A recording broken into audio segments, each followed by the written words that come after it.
Hey, welcome back to the Motorcycle Travel Channel. My name is Sterling, and this is my channel all about motorcycle adventure travel around the world and right here in the United States. In this video, we're going to look at the final section of the newest BDR route, the Northeast BDR, and travel into Maine.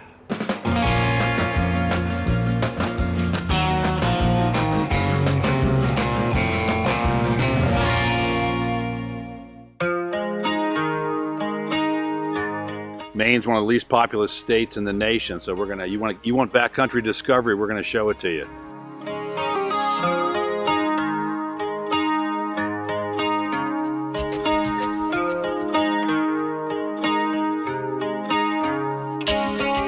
Wow, we're going remote on this one, Yes, we're huh? going remote. As remote as you can get on the East Coast.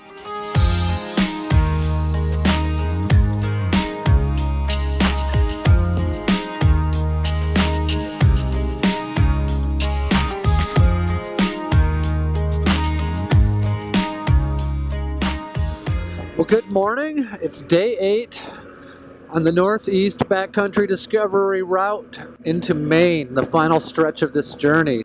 We spent the last night here in Gorham, New Hampshire, and we will momentarily be crossing into Maine, and then we've got a full day of good off-road riding to get up to Rangeley, Maine, where we're going to spend the night, and then do the final push to Jackman, Maine, and the end of the route tomorrow. Brian, we're in Maine. How do I even know I'm in Maine? There's no signs. We keep it a secret. That way they lure you in, you won't even know.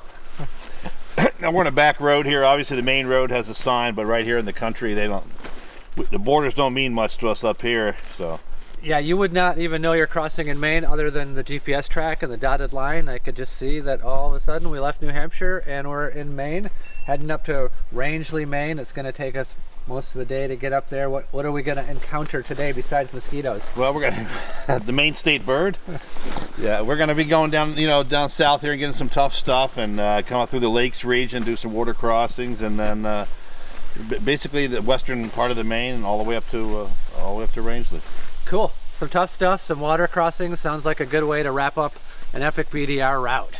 Grew up in New Jersey, and my dad got frustrated with New Jersey and decided, we used to vacation up there, and decided he just pulled the plug when he was 40 years old. As soon as I graduated high school, we're gone. But you've adventure rode all over the USA. Yeah, right? I've done 7 or 8 BDRs.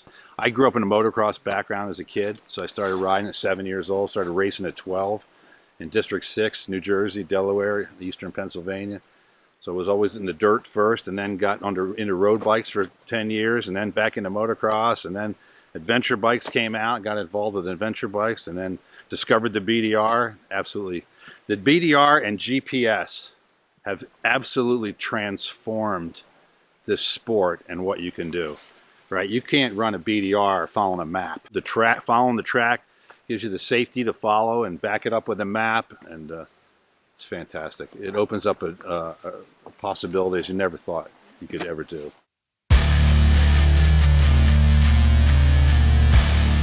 So Brian is telling us that this is some of the most challenging parts of Maine right here at the beginning. So from now until noon, we're going to hit the most challenging sections of Maine. A little bit of sand, a little bit of loose rocky uphills, some embedded boulders.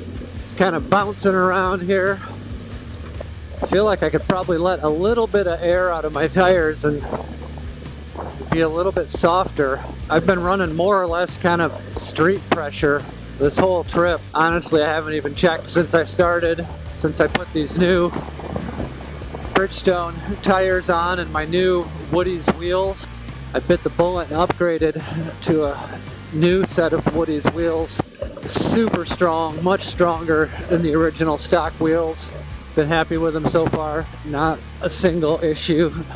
And these tires, these Bridgestones seem pretty good. I'm usually running the Continental TKC 80s, and I have to say these Bridgestones they felt pretty darn good to me. Thanks for following along on this trip. I hope you're enjoying it and that you've got some useful information out of it, and that it perhaps inspires you to do this BDR ride or another one. Gilead is the town we're going to go through on the other side of this bridge. Gilead, Maine. There's only under 200 inhabitants. It's of note as being a location in a Stephen King novel or two, and also the setting of a movie, The Spitfire Grill. And what's interesting over here is that you can see on the right there's this snowmobile track that they use to drive the snowmobiles across the bridge in the wintertime, because snowmobiling is such a big thing up here in the winter.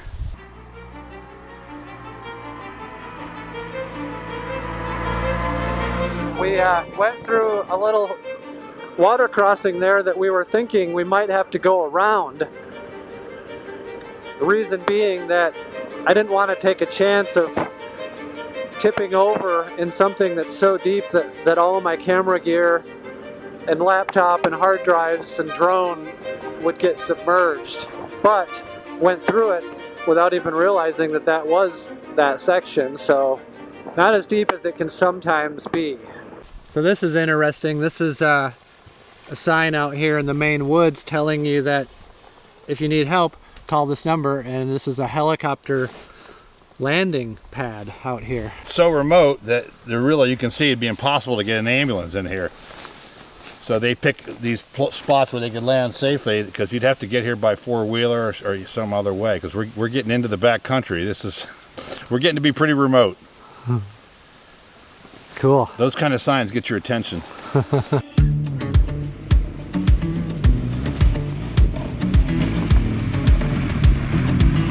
If you've made it this far on your journey, you need to congratulate yourself. Pat yourself on the back. It's no easy feat to get this far along on a BDR. The last time I looked at my mileage a little while ago this morning, we were around 1,200 miles into this route. This is day 8 of our riding. And so to be doing a BDR style ride for 8 days, 1,200 miles, with some of this kind of technical terrain, it's no easy feat. If you've made it this far, congratulate yourself, and hopefully you will continue all the way to the end. How was it putting the Maine route together? Did you put it together based on stuff you've been riding for years? Yes. Or did you go out and find new stuff, or Both. How did it work? Both.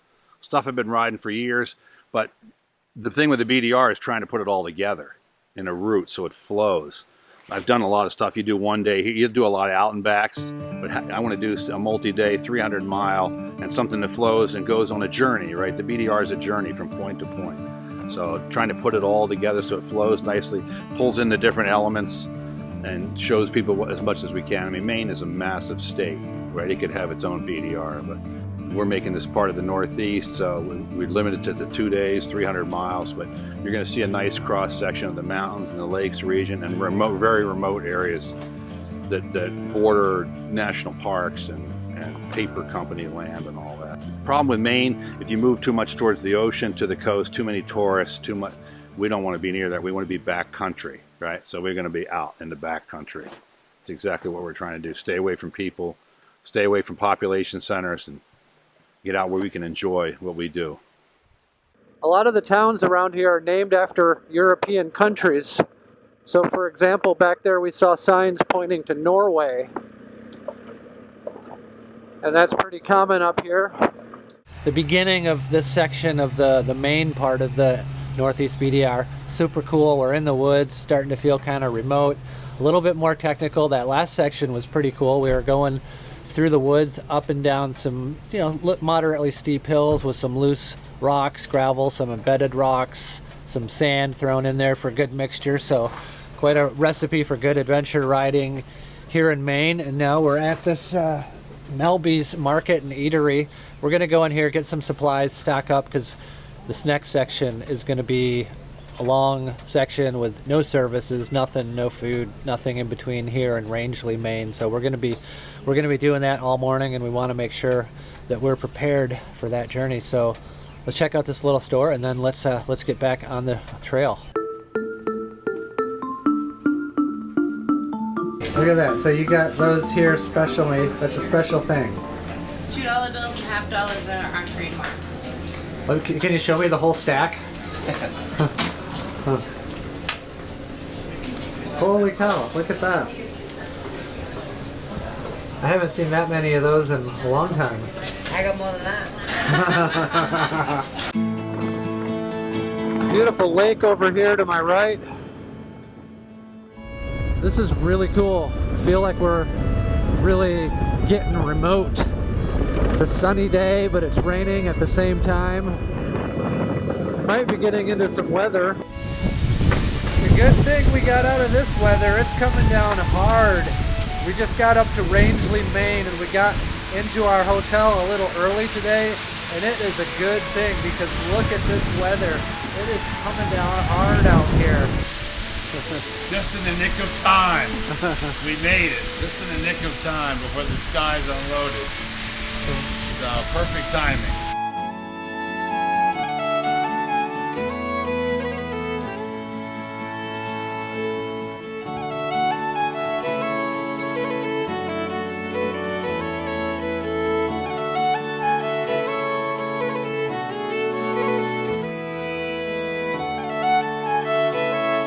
It's our last day of the ride. We're going to finish the route today.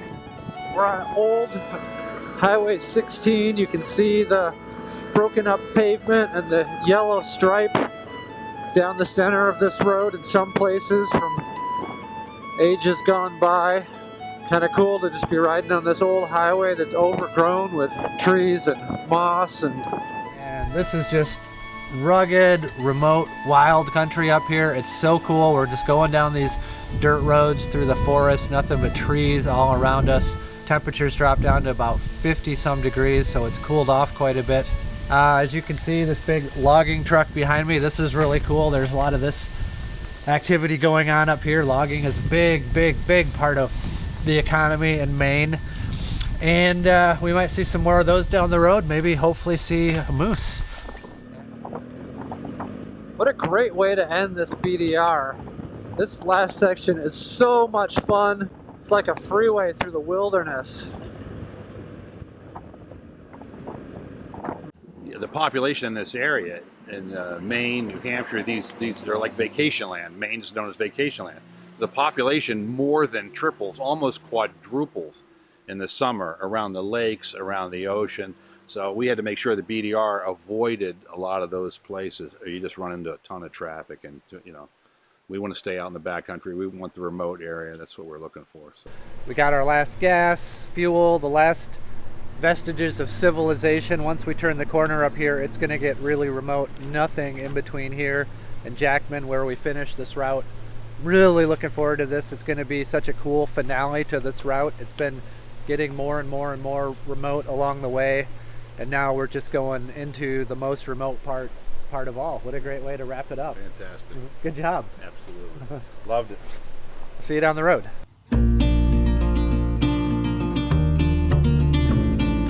We're going to probably be 80 miles, maybe 100 miles from another human at some point. So you really got to bear in mind that remoteness when you're doing a BDR up here, Yes. like in terms of be prepared, have the Yes. right supplies, have a sat phone, those kinds of things. Doing the BDR by yourself in Maine is you better be prepared, and you better have people better know where you are, because you could disappear up there. You know, there definitely are wild animals. There's a lot of stuff. You could get hurt, and you're so far away from help that you really need to go in a group if at all possible. Somebody needs to know where you're at.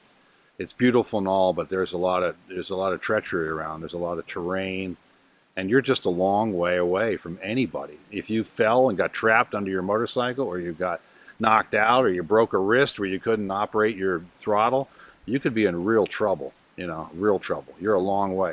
Luckily, it's not the kind of thing like out in the desert in Utah where there's no water. There's plenty of water in Maine. But if you did it in the wrong time of year, you could get hypothermia if you were out and it got really cold and wet and night, miserable. And I mean, it cools off almost like out west for where you're from. At nighttime, you notice, like last night, it cools off dramatically in New England at night.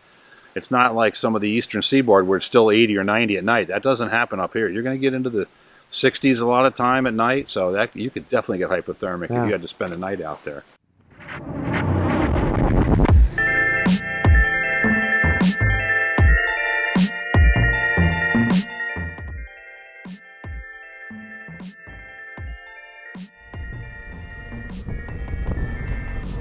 And that's the end of this BDR adventure. Hey, I hope you guys really enjoyed this presentation of the newest BDR route, the Northeast BDR. I'll be back with another video shortly giving you my overall impressions about the Northeast BDR. In the meantime, I encourage you to go to ridebdr.com where you can find links to the official Northeast BDR movie that we filmed last summer. You're definitely not going to want to miss that out. Check out the ridebdr.com website. You can download GPS tracks for all of the routes, find information about route conditions. It's just a really valuable resource for your BDR rides. That concludes it for this video series. Thanks for watching. If you like this video, please click the like button, subscribe to this channel. It'll help me produce more content for you guys in the future. Okay, we'll see you next time.